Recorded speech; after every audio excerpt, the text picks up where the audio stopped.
Well, good evening, John Collins Black. There's treasure inside, fans. Welcome into this special presentation where I give you information that can assist in locating the past and future box. That's right. Tonight's presentation is going to be on the past and future box in the John Collins Black treasure hunt. One morning, I was talking on the phone to Seth Gould as I looked at the inviting sunny day through the window of my home office. Well, I think there's some information here when we're talking about a sunny day. Um, During our chat, I mentioned to Seth how cool I thought it would be to have a futuristic styled treasure box. I imagined the box might harbor. Okay, so I think harbor is the first clue here in the past and future box. So if you tie this together with a harbor, where you had a story about the boat, drifting out, and they didn't leave soon enough, and there was a treasure underneath a treasure, if you will. So there was one treasure underneath another treasure in this situation. The other thing is the first clue I think to this one actually occurs when you look at the picture of the bulged sides of this treasure box. So those bulged sides remind me of a tunnel. That is you've got some earth that you've had burrowed into, and perhaps there's some sort of tunnel system. So those are the first two things I picked up on. So it's going to harbor a technological treasure too that I had acquired, along with some other unique and valuable items. Seth liked the idea, and several months later, this sleek and elegant work of art arrived at my doorstep in California. Okay, so California, I think, is an important clue here because I think once you get to your final search area, there might be something labeled California, or there might be a reference to the state of California, as in two people may have donated a piece of art and they are from California. So I think that's the important part of that use. I think it actually gives you a boots on the ground clue. When I unwrapped this box and I held its cool steel in my hands for the very first time, I couldn't help but notice its heft.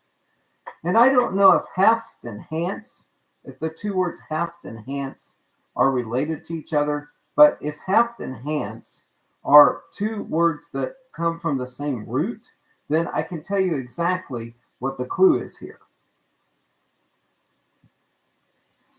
The treasure box is crafted from steel, carbon steel, stainless steel, and brass. Its sleek aesthetic harkens to a world yet to come. Important clue information here. You have a world that is now, and you have a world that is to come. That is, you have one world in which perhaps a bird might live in, and then the bird might be reduced to ashes, and then you might have it rising into a new world, like a phoenix. So, again, old world to new world, if you drill that back down to the idea of the rising phoenix from the ashes, you could be going in the right direction right now. The top and bottom are glassy smooth, but its sides are forged to make an undulated texture that appears not unlike the surface of the moon. So I think what he's describing is a tunnel. So a tunnel with round sides, a flat bottom, and a flat top. I wonder if there's any such tunnels in Phoenix. Maybe underneath a park? Could be. We'll look into that a little bit later. It took me a while to figure out how to open this box, as it looks almost identical on all sides. There are 5 steps to unlock it. Once successful, I peered into its depths and pondered what treasure items it might hold. While there are several items inside this box, there is one object in particular that seems especially appropriate. It's a digital asset born just 15 years ago by an anonymous creator to be a currency of the future. Well, At this point, we might want to discuss all the cryptocurrency mining operations that are centered around the Scottsdale, Tempe, Arizona, and Phoenix part of the country. I know of 4 companies that surround Phoenix that operate digital currency mining operations. And Phoenix is also highly connected to uh, crypto and digital currencies. This money was created so as to not be dependent upon institutions, but as an independent programmable asset to be used in the world of technology and artificial intelligence. Where is it that the federal government is locating its huge mega data center? Do we remember? So we can go in and talk about this Satoshi Nakamoto. Hmm, Why are we talking Japanese? I think I'm turning Japanese. I think I'm turning Japanese. I think so. Hmm. Maybe we need to look for some sort of Japanese garden. Remember in the very first part of the book, he talked about how he took a trip to Japan and he almost wanted to stay there. And then he features some boxes that are hearkened to the Japanese culture. Yet, do we have any of them that might lead you to a Japanese garden? Maybe. Maybe this is the one. Nakamoto launched a Bitcoin protocol in 2009. As a function of the protocol, a new block of digital Bitcoin mining operations. Approximately every 10 dedicated to the task. So, 10, 10, 10. I wonder if there's a Highway 10 that goes through Phoenix, Scottsdale, in this general area. Why did he use 10 minutes? He could have said 9 minutes, 11 minutes. He could have doubled the amount of activity and said every 20 minutes, right? Or he could have fractionalized it and said this activity happens every minute. But he chose 10. I wonder if there's a Highway 10 that goes through Phoenix. Probably is. Since Bitcoin's inception, a limited number of representative physical Bitcoins have been made as collector's items. Well, this collector's items, if you're in the car collecting industry and you want to acquire a car, one of the largest or most original auctions to acquire cars is the Barrett-Jackson auction in Scottsdale, Arizona. For you that collect cars. Now, again, he's talking about collector items. Perhaps he wasn't specifically talking about the Barrett-Jackson. But though Bitcoin is digital, its private keys are numbers that can be written down. Each physical Bitcoin that has been made contains the private keys to a certain amount of corresponding digital Bitcoin.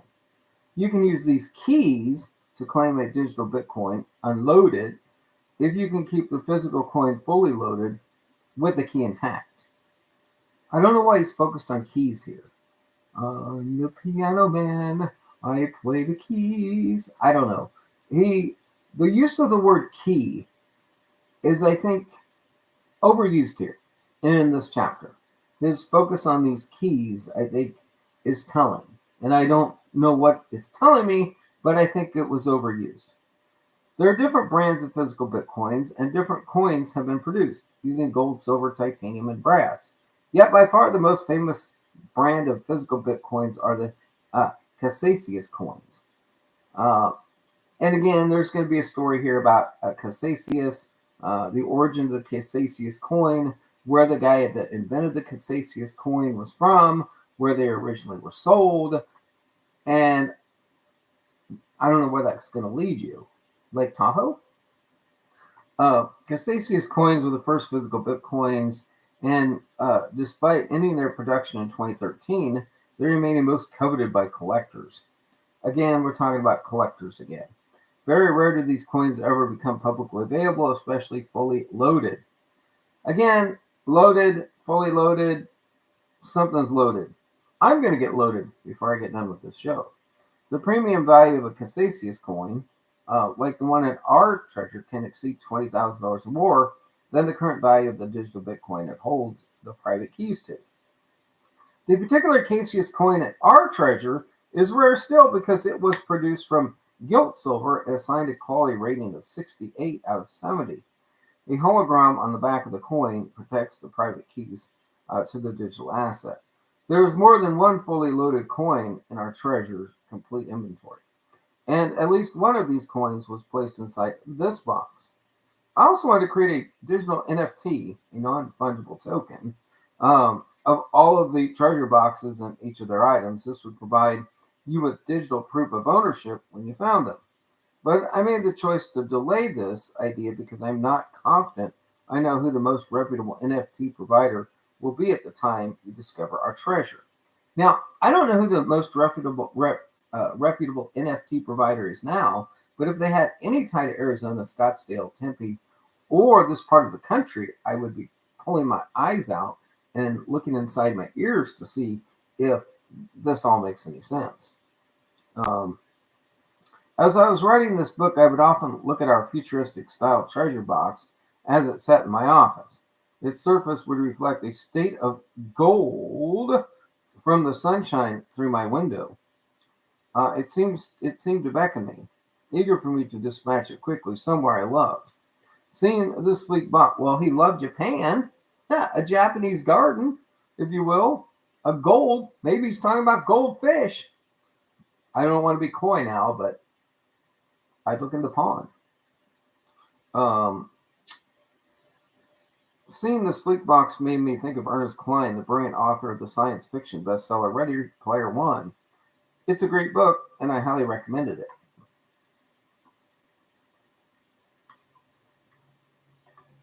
So I don't know if at this point we need to look for a famous athlete that wore the number one. I don't know exactly what we're looking for here. But I do know that Michael Jordan played one season for the Scottsdale Scorpions, if that helps in any way. And looking at John Collins Black's affiliation and affinity for Michael Jordan, he most certainly would know that Michael played a season of baseball with the Scorpions. Not to be confused with the band The Scorpions, which, by the way, was awesome in the 1980s. Let's go on and look at this a little bit further. In Ready Player One, Earth has become a dystopia. Poverty and crime run rampant while tech companies reign over most commodities and commerce. To escape the harsh, is harsh a word that might be related to Margaret Park? I don't know. Harsh realities of their doldrums. Millions of people escape into Oasis. Now, let me just wonder about Oasis a minute. Is Phoenix an oasis? What would that be? The Sonora Desert? And what would Phoenix and Scottsdale be, an oasis in the desert?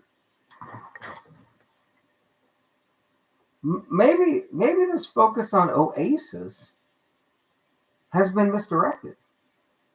Maybe we're just truly looking for an oasis. Maybe I'll Google and see if Phoenix is considered an oasis. Let's do that later. Okay. Oasis has become the most valuable company in the world. Then unexpected and shocking news arrives. James Halliday, the founder of Oasis, maybe it's located next to a Holiday Inn hotel. The entire Oasis company is now available for a new owner. But there's a twist. Halliday has placed a set of clues within Oasis, available for any player to discover, ones that lead to a digital Easter egg hidden somewhere inside the vast digital realm. The first player to find this egg will inherit Oasis, a company worth trillions of dollars. With his will and testament, Halliday gives birth to the most valuable treasure hunt in human history. Millions of players begin a massive VR hunt for Halliday's hidden egg. Uh, I was researching this one time where the who invented video games and where some of the first video games were invented. And believe it or not, there's some distinct and direct ties to Scottsdale, Arizona, in video gaming history and the development of video games. There's something about Scottsdale and video games that could be important here. I just don't know. Oasis players must immerse themselves in 80s trivia and video game action in order to uncover every necessary clue. I just alluded to the fact that the 1980s was the time in which video games took off and that they have a link to Scottsdale, Arizona. Wade Watts, the unlikely boy, eventually uncovers Halliday's hidden egg, navigates challenges that involves Pac-Man, Adventure Zork, Dungeons and Dragons, and movies such as War Games and Monty Python and the Holy Grail also play a role. So if you look at the Japanese garden, it's very close to a Scottish Rite. That would maybe fulfill some of the needs. And there is a part of Phoenix that's called Mountain View. So if you like the connection to Mountain View and War Games. The other potential connection to War Games is Sky Harbor, because the Sky Harbor airport is a fairly unique airport.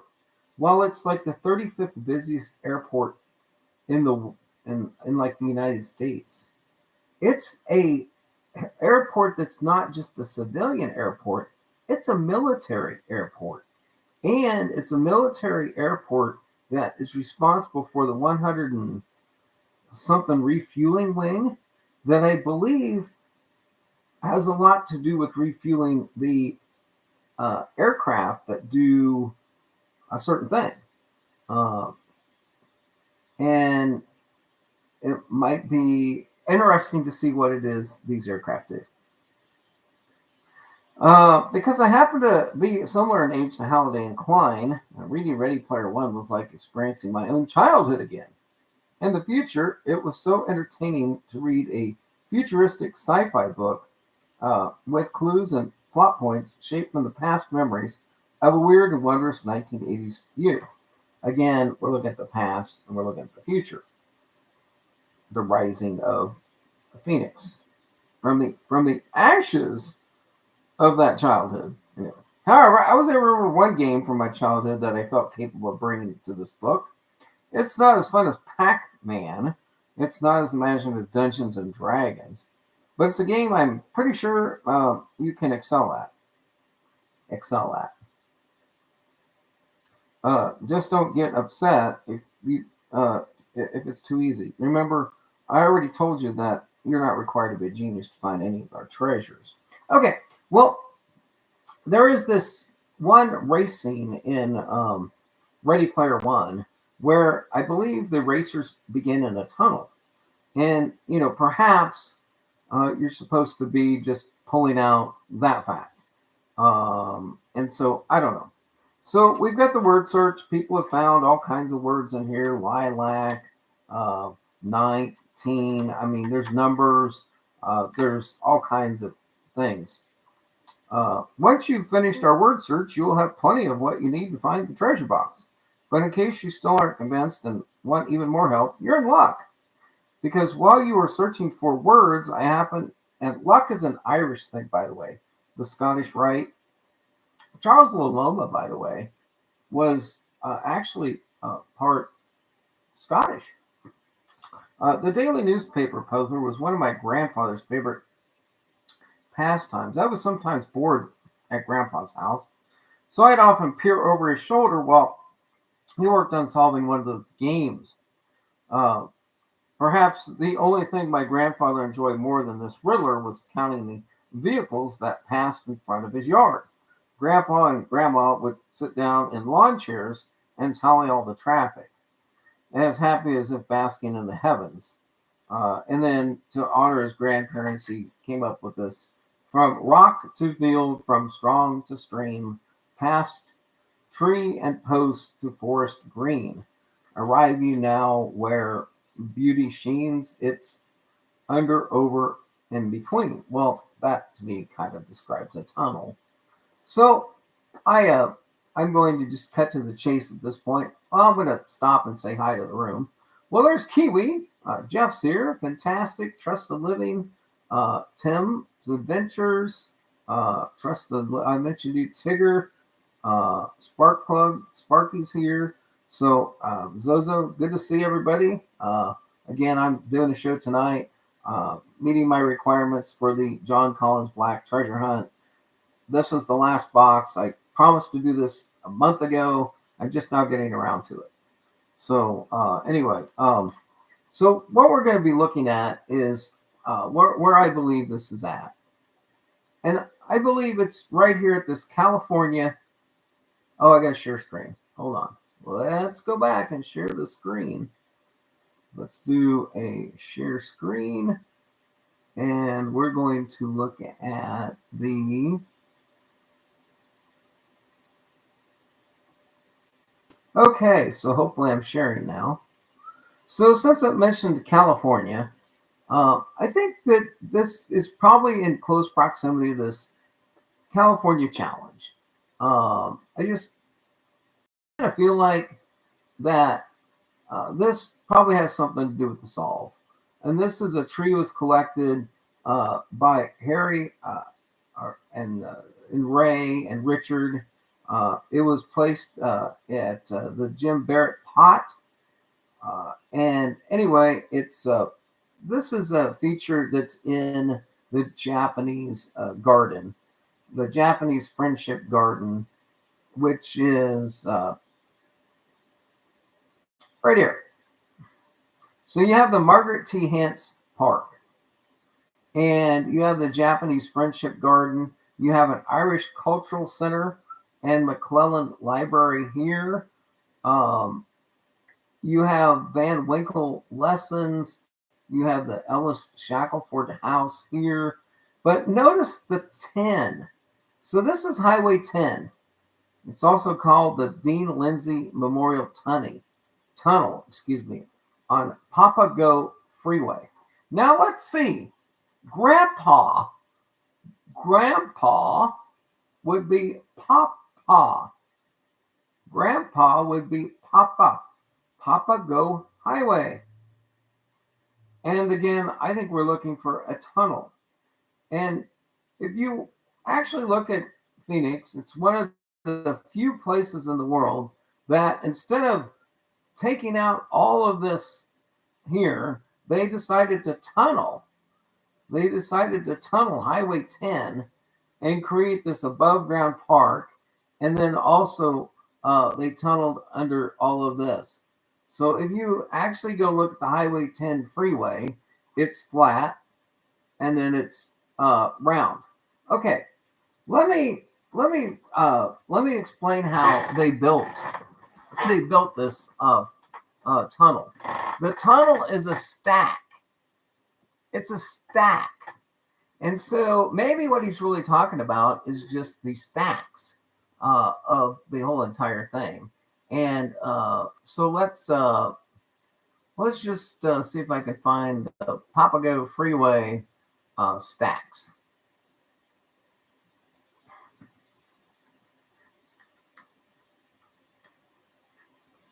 All right, it's gonna take me a second.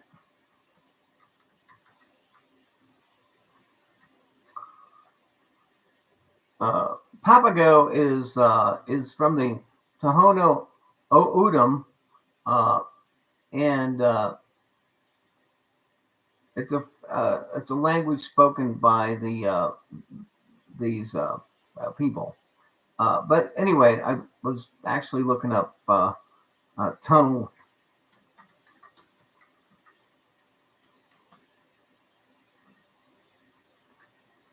So the Papago Tunnel is what's called a deck park tunnel. So again, we're talking about the Dean. So the Dean Lindsay Memorial Tunnel, better known as the Deck Park Tunnel, is an underpass built under downtown Phoenix. The underpass extends from, okay, so they approved this. The bridges over the tunnel are about 150 feet to 250 feet. The tunnel is divided into two tubes, each carrying 5 lanes of one-way traffic, flanked by 2 emergency lanes. And then there's some unused bus lanes. By the way, there's a similar tunnel in Puerto Rico. Maybe we can ask our friend Jack. But anyway, this deck park tunnel has a specific type of construction where these are actually just stacked sections of concrete. It's actually a series of 19 side-by-side bridge overpasses. So, it's just a bunch of bridge overpasses, if you will. Okay, so let's end that share, and let's look at Charles LaLoma, and let's share the Charles LaLoma. So Charles LaLoma came from the tribe, I believe, that spoke the Papago, if you will.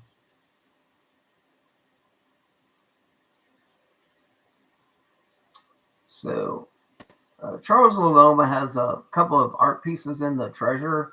I thought it was interesting. We should find out more about where he came from. He basically was raised in this part of the country. He then studied at the Institute of American Indian Arts in Santa Fe. He went to Paris. He met Evelise Sabatin. In 1968, LaLoma met Evelise Sabatin, a young woman of French-Spanish descent who was raised in Morocco and educated in Paris. She studied jewelry making by observing LaLoma, who would soon become inspired by her ideas and term. She used bleached bones and ivory to highlight the silver under designs. LaLoma met Georgia Viozard, a teacher on sabbatical. She was studying Native America. Well, anyway, to make a long story short, there's connections to the Wheelwright Museum and some other things. The one thing is interesting that LaLoma ended up having a car accident, and he never fully recovered. Unfortunately, his studio had to close. But I believe he passed away in Phoenix, Arizona. So, interesting Charles LaLoma information. If you do the Wikipedia, it gives you more information about and a picture. Just I'm asking my friends right now. So what do you think of the picture of LaLoma in 1979? What do you think of Mr. LaLoma in 1979? Was that pretty interesting? He attended the Phoenix Indian High School as well. So I'm giving you a direct connection to somebody that whose artwork is in the book and where it might intersect with Phoenix. So knowing that our friend John Collins Black enjoys basketball, and if he was the same age or similar age as me, he is going to obviously know the Harlem Globetrotters. And he will also know Meadowlark lemon. Oh, let's see. Was the word lemon? Was the word lemon in the word search? Oh, I think it was. When he died December 27th. He was 83 years old in Scottsdale, Arizona, where he had established a Christian ministry. And so I believe that's maybe interesting to know. I already mentioned this little goodie. Here's a picture of Michael Jordan in his Scorpions jersey. I don't have the back, so I don't know what number he was. I don't know what number Michael Jordan was.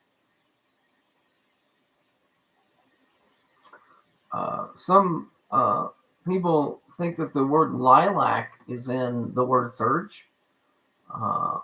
Could be a good reason. The Japanese tree lilac is in the word search. And I would bet that if you go to that Japanese garden, there will be at least one of these Japanese lilac trees in that garden. John Collins Black, I believe, said that he enjoyed the Star Trek series, right? Well, would you find it interesting that there was Star Trek Phoenix? So Star Trek Phoenix is a fan-created anthology series produced and filmed by Temporal Studios. The series was created by Leo Roberts and later developed by John Johnson and Jeff Ayers. It's set 42 years after the Star Trek Nemesis. So, I don't know. I just like the fact that you can put a Phoenix with a Star Trek and come up with some interesting connections. Known Bitcoining operations surrounding the Sky Harbor Airport. Again, the Sky Harbor Airport is right here, I believe. And you have basic mining. You have this one. You have Digital Bridge, ITM. All of these are Bitcoin mining companies. And there's Terminal 3 of the Sky Harbor Airport. So anyway, so I like this idea of a solve that's in this area. If we do a layered view of this,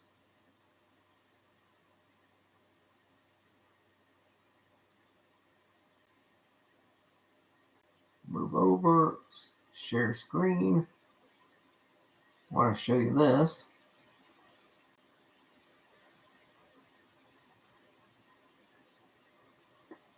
So let's just drill down a little bit. So we're now looking at the Papago Freeway, and we're also looking at the actual park. So here's the Hance Park. So you could probably put your lawn chair anywhere in this general area on the 10, and you could count the traffic. And boy, could you count traffic, because you're sitting on top of the road, because your road goes underneath the Phoenix Center for the Arts, the Culture Hub, and the library. So if you take Central Avenue and go this direction, this is where Charles Liloma was treated for his injuries. Was at a treatment place up that way. And then there's the Japanese Friendship Garden. And then here's this Irish Cultural Center. Uh,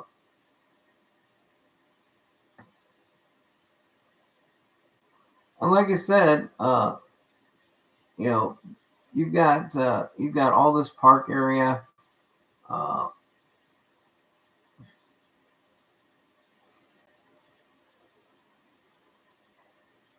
and so I don't know. I think it's as good a solution as any. There's always the possibility of accidental discovery when you start talking about a park like this. So, I mean, if you like this, if you like this idea, there could be a possible other solution in the Phoenix area. And there's a part of Phoenix called Mountain View. And if you like Mountain View from the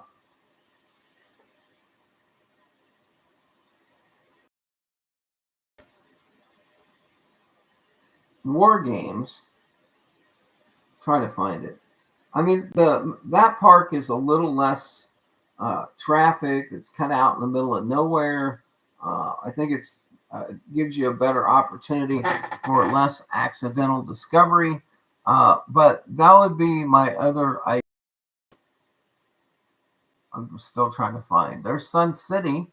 See, the reason I like that is he mentioned the sun. So at the beginning of his story, he mentioned sun a lot. It was sitting on the sun. It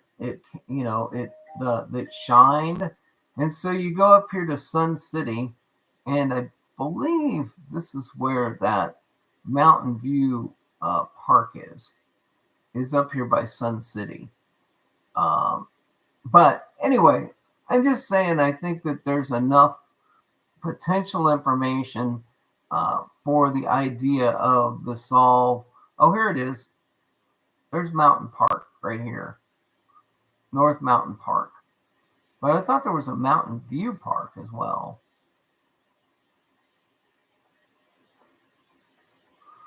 Well, anyway, and he mentioned the moon. He mentioned moon, and here's Moon Valley right here. So, you put all these things together, Moon Valley, sun, Adobe Mountain Park, Mountain View. But I think the main thing is the whole past and future, as in a phoenix rising from the ashes. All right, I'm going to stop sharing that. Go back and look at this. So what do you guys think? Any any possibilities of this being a solved location for the past and future box? I like it better than Tahoe. Hey, Lily Bell, good to see you. Tim K is asking if Scottsdale is where the Poison Pen bookstore, one of Doug Preston's favorite, is located. Could be. I don't know. I'm looking for the past and future box. Tigger, that's what this is what this whole presentation is about, is the potential location for that, based upon my reading of the chapter in the book, and Star Wars and Bitcoin and all these other factors. Michael Jordan, the Scorpions. Please name that Scorpion song that you were jamming out to in high school. What was it? Can't remember. So, Tigger, what do you mean I'm chasing rabbits? Do you not think that the John Collins Black treasure hunt is real? Or do you think I'm Elmer Fudd? That wascally rabbit. That wascally rabbit got away. I think I could do Elmer Fudd. Man, that beer got hot. Got up to 85 degrees here today. We've been having high temperatures in the low 70s, and I'm actually starting to sweat. Well, I'm going to probably wrap this up unless anybody has a comment directed to the John Collins Black passing feature box. I haven't listened to the K-Pro Calazar squawk about any of these treasures lately, so I have no idea if they've left Tahoe entirely. It seems like they've been in Dillon, Montana. Maybe their marching orders changed. I don't know. But what the question is, which treasure hunt do you work on? It seems like John Collins. It's a good thing they didn't both come out at the same time, because they would have had to split the book sales, and one of them probably wouldn't have been as popular as the other. And it kind of seems like John Collins Black got his launch just in time to make the money, and then if his would have came at, if Netflix and Posey's Treasure Hunt would have came out before John Collins Black's Treasure Hunt, I think poor old John Collins Black would be sucking it right now.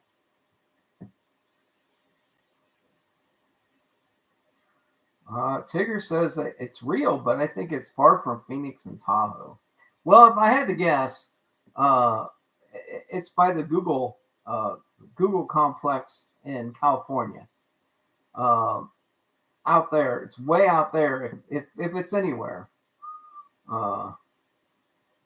Yeah, Tigger, they bailed. They bailed on John Collins Black. Like they just turned. They all ran and left from John Collins Black and went to Justin Posey's Treasure Hunt.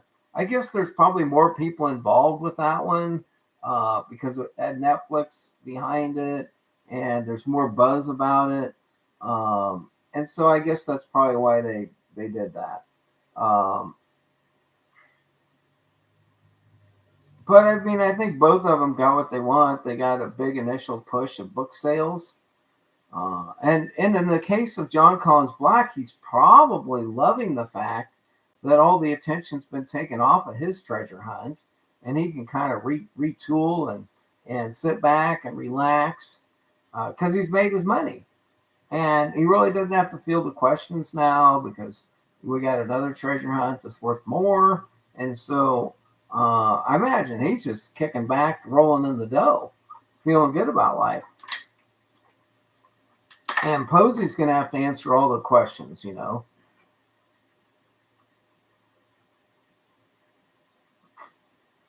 I think both of them are probably very happy that the winter months they've made it through the winter months without a problem, a rescue.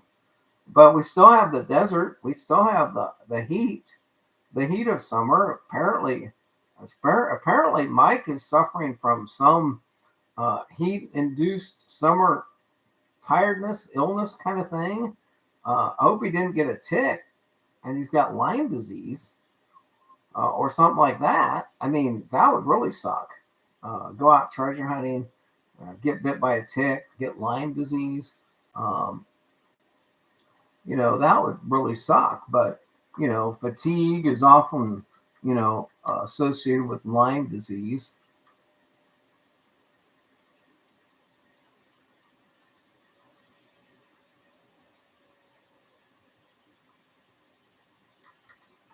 Maybe tiredness might not be a symptom of Lyme disease, but if you have fatigue and flu-like symptoms, you might be, but you've probably got some sort of area of your body where you're going to have a tick bite that would have caused it. I mean, there's all kinds of things out there in the wild that can get you bad. Well, there's the Husker Du. So Tigger says maybe the reason they're focusing on Posey's hunt is because it's one big treasure instead of 5 small, 6 different treasures. Husker Du's offering up the 7-year itch as the problem. I mean, I wish you well, Mike. I go to a doctor, go to a physician, go to somebody that's trained in the area to detect these illnesses, and hopefully they'll come up with a prescription. You're not that old. I mean, best of luck in getting your health back in order. I mean, that the most important thing you can have is your health. You know, check into that. Do what you can to make things better. Um, well, that wraps it up for me as far as John Collins Black is concerned. Um, I think that the lion's share box, which I haven't done a solve on, is at the same location as Justin Posey's. I think that if you go and find one, the other one is going to be right next to it, and so that's about all I can say about the lion's share. I think they're right there next to each other. Um,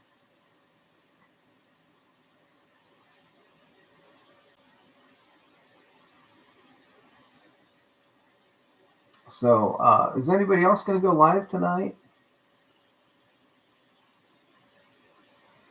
The Geoduck announced last night and is announcing it again here tonight is that the Geoduck is saying that the JCB fin box has been found. Yeah, I showed you the thing right back there. You see it? Yeah, I picked that up. I'm just waiting for John Collins Black to get in touch with me. I got his crooked stick. Uh, Hoosker wishes Mike well as well. Yeah, don't listen to all the advice from the non-medical PhDs that troll you on YouTube. We don't know anything. Uh, Jack Stoof, you might want to get in contact with Jack. He may be a full-blown doctor by now. There are several. I think Forrest Finn has a daughter that went into the medical profession. Maybe I'm not real sure, but I hope the Geoduck has more information to share later. I don't like to be whiffer-dealed. I don't like to be whiffer-dilled. I don't like to have smoke blown up my ass on fake finders. Uh, but I will Geoduck. I will check with Barbara Anderson and see if she has a lawsuit prepared. That's the only way I can verify that what you say is the facts. Is to cue it. I need to just tee it up with Barbara. Ask her if she has a lawsuit ready for the Forrest Finn box and the John Collins Black treasure hunt. And if she has her paperwork ready, I will believe that it's probably true. That there's something going on there. I may have found it. I could have honestly have found it and just pretended that I didn't find it. And Geoduck might be right that it's been found, and I might be the finder. Bill Gorman could be the finder. Dave from back east may have found it and just not said anything. With John Collins Comer wants to come forward with some more information, I'm willing to look at it. It's just like, Justin's post. Here's the question of the night. Has K-Pro disclosed all of the locations where... no, that wasn't from K-Pro. That was from Treasure Hunt with Us. Has Treasure Hunt with Us disclosed all of the locations that the Posey family owns property? And go. Have they disclosed all of the locations? They seem to be an expert on Dillon, Montana. Well, I'll just let the cat out of the bag. So I'll help you out with the Justin Posey treasure hunt, and I'll try to do it without doxing somebody. Okay, let me try it. All right, I'll see what I can do. So in the Posey family, one of the family members worked for the IRS. That person that worked for the IRS worked somewhere close to where I live. When that person got into retirement, and the daughter, whose husband passed away, wanted to come back and be close to their parents. They bought property close to their parents. And as of this year, they still own that property. Now, why? I mean, so that puts Posey's treasure close to me. Based upon this logic, the logic is, well, the Posey family owned property in this area. Well, the Posey family owns property not more than 90 miles from where I'm sitting right now. Should I be getting off of my butt and going over there and talking to this sweet lady who's in her 70s? Well, probably not. Or maybe I should. Oh.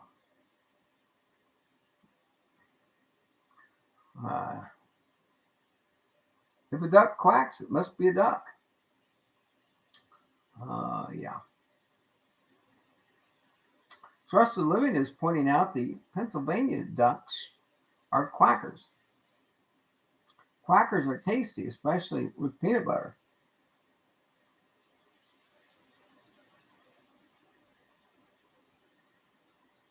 I heard that doctors sometimes like to eat quackers,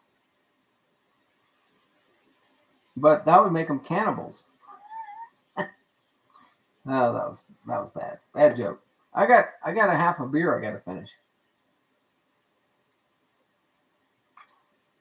By the way, if you're still watching the show thinking I'm going to say anything more about the past and future box, might as well just clip it off. We're now into overtime. Old people like crazy treasure hunters. Crazy. Oh, I'm sorry. That Susie Finhaven might watch this show, so I'm not going to hurt somebody's ears. So the one thing I've noticed is that it's easier to become a treasure hunt influencer if you get Justin Posey on your show, or if you get John Collins Black on your show. The 2 or 3 new shows that have popped up that have over 1,000 subscribers have all been able to get either John Collins Black or Justin Posey to go on their show. You know, we're talking about Estes Quest. We're talking about Come Treasure Hunt with Us. You know, there are about 5 different YouTube channels that popped up with 0 subscribers. The Unofficial Podcast, etc. These people all got a subscriber base of, 1,000, 2,000, 3,000 subscribers in less than 3 months. So, what took K-Pro and Calazars years and years and years to pioneer. Some people have just jumped in and became instantly famous. So Tigger says that Posey said it's not near any family property. So then why are all these people looking in Dillon, Montana? I mean, that makes no sense to me.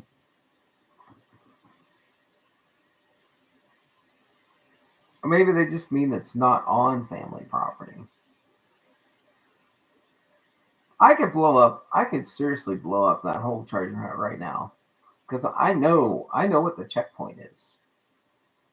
I mean, I've been to the checkpoint. I just don't feel like I should have to solve another treasure hunt to get stuff from the Forrest Fenn treasure hunt. It's like I'm all treasure hunted out. I'm all treasure hunted out. I mean, that ship has sailed. Well, If I do another 5 minutes, I can officially. Oh, this isn't even a Forrest Finn show. So, and John Collins Black's not paying me a diddly squat. So, did my eye clear up? I had a black eye yesterday. I don't know if it's got any better or not, but. Well, what's anybody else have a topic?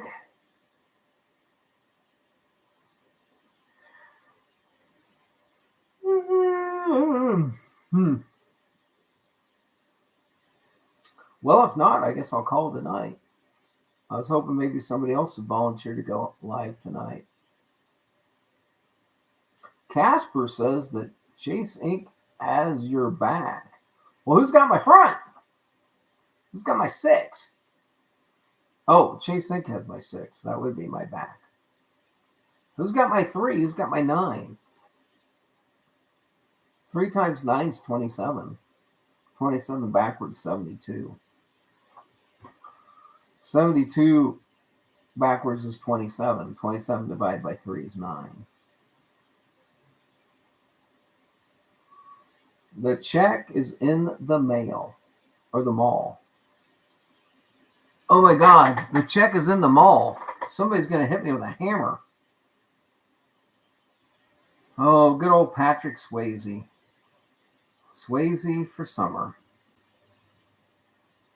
What was that movie he was in? Dirty Dancing? I thought he'd be bigger. Was that another one? Was he in Roadhouse?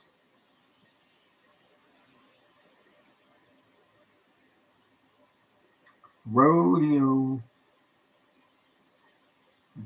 Cowboy.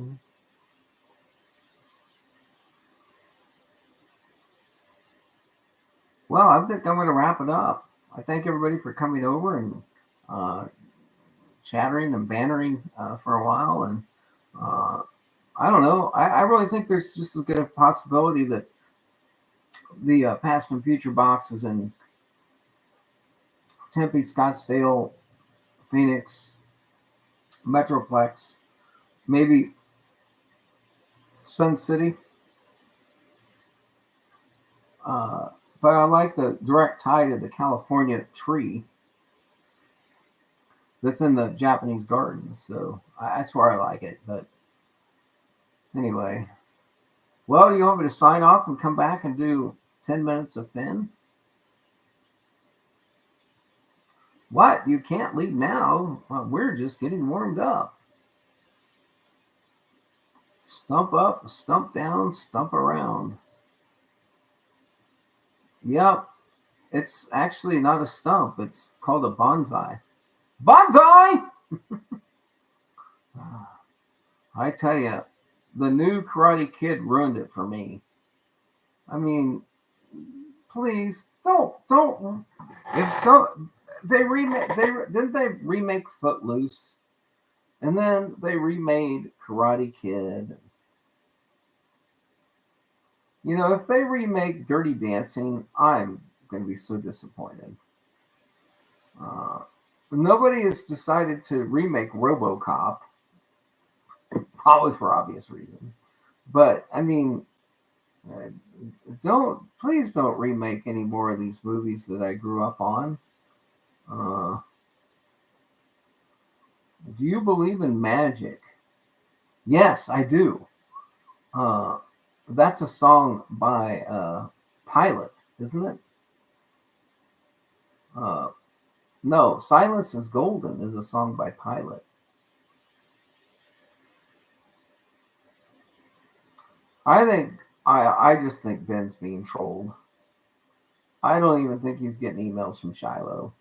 I think somebody is pretending to be Shiloh and is just somehow trolling that man. If it looks like a trolling motor, it sounds like a trolling motor. If it makes small waves in the water, it's probably a trolling motor. If you ever hire a fisherman to give you a tour and he fishes off the front of the boat and you fish off of the back of the boat, should you ask for a refund?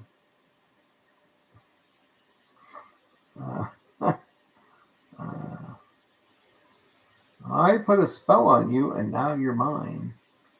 Yeah. I got catfished today by a catfish. I got catfished by a catfish. That's okay. I got even. I ate a can of tuna for lunch today.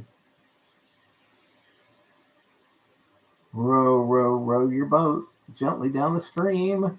Tigger, tigger, tigger, tigger. Gives you the life is but a dream. Lily Bell actually has a JCB book, but really has not had the time. Okay, Trust the Living's testing me with shaboom, shaboom, yada yada. Shaboom, shaboom.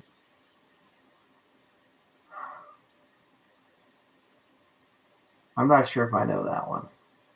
I don't know that one.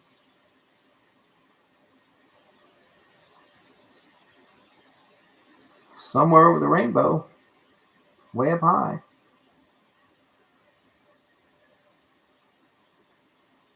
We're all here for emptiness and godliness. Yeah, to some extent, that's true, Husker Du. You know, the shallow Hal in me is coming out right now. Um, I got more people I talk to in this chat on YouTube than I have around here. It's just,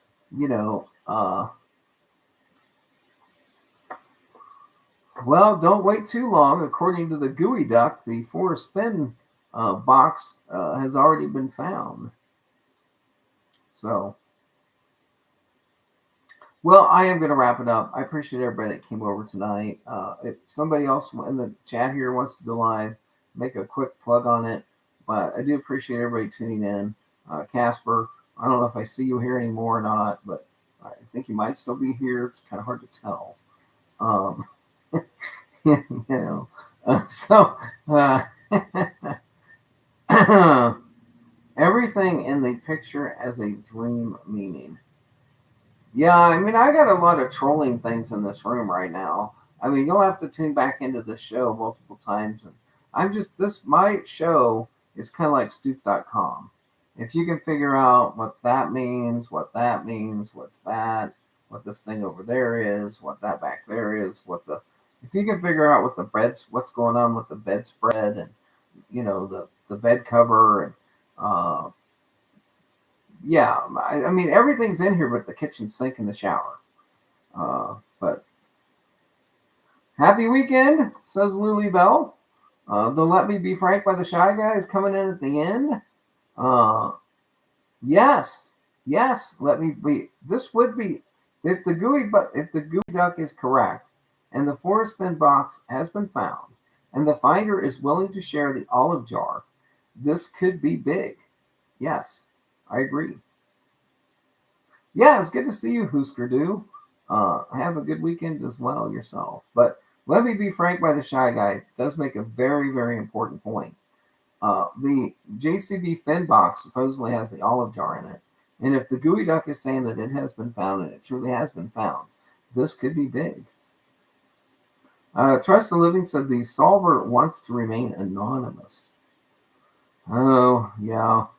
That's that sword between anonymity and you get the prize, and you get to celebrate, jump up and down, and proclaim to the world that you're smarter than everybody else and you found the treasure and you know the 9 clues and here's what they are. Oh, you can't have your cake and eat it too. Why can't you have both? Why can't you have both? You need to have both. It's not an either or, it's a both and.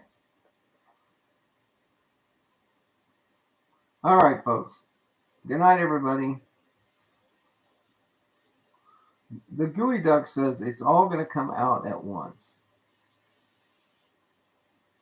No, based upon K-Pro's record, it'll come out in segments, tiny bits at a time.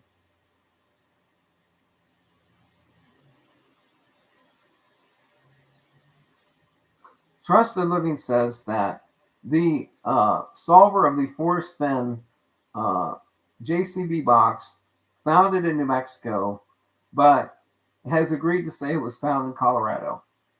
And with that, thank you very much for. Nope. Sorry, Trusted Living. You just got one up by the Gooey Duck. Gooey Duck followed that up by saying, K-Pro will make something up. And Mike will be tired about it. You don't have to be smart. You just have to be lucky. All right, folks. I'm sure 48 Hours is on. I want to see who got murdered and where and how they did it. Last week, they had a story on about Topeka, Kansas on 48 Hours. Oh, let me be frank, says that the olive jar is going to be auctioned again. If any of this shit ends up at Heritage Auction that was in the original Forrest Fenn box and was auctioned off once, I may have a conniption fit.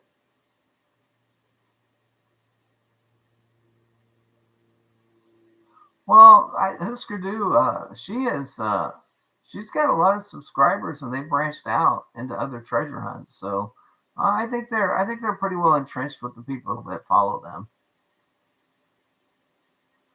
But if the only caveat to that is if K-Pro has been lying to people and deceiving people, and it's exposed that that's what's been happening, then you're right. Oh man, my storing hog's out there.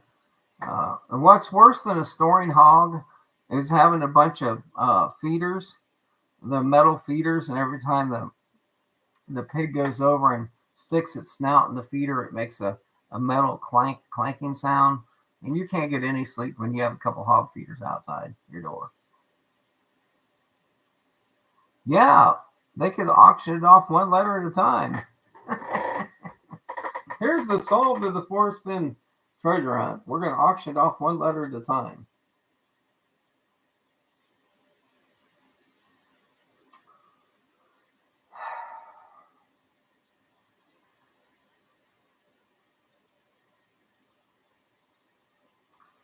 Yeah, I mean, I don't like the way in which I have one big issue. I have several issues with K-Pro, but none of them are worth going to, I like to be the bigger person. But anyway, it's hard, but, I have hard feelings about, the treasure hunts in Las Vegas, lack of communication on what happened there. And this whole, I got the Doug Preston interview, but I'm not going to give it to the community. I'm going to keep it and put it out in pieces. I think those are my two biggest issues. But aside from them, I'm sure that they're both nice people. Well, there's MJ.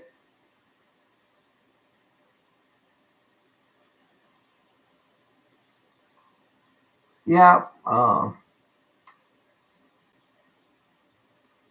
right, folks. I got to get out of here. I'm literally sweating my balls off because I didn't turn the AC on before I went live. And so, MJ, if you're just coming in, I've been on for an hour and 9 minutes. I talked about the possible solve location for the past and future box. And then for the last 20 minutes, we've been talking about other people. And the words of Eleanor Roosevelt, we should talk about ideas and not people. Yeah, hit the AC. All right, folks. In the words of Porky Pig, what is it? Yep. That's all, folks.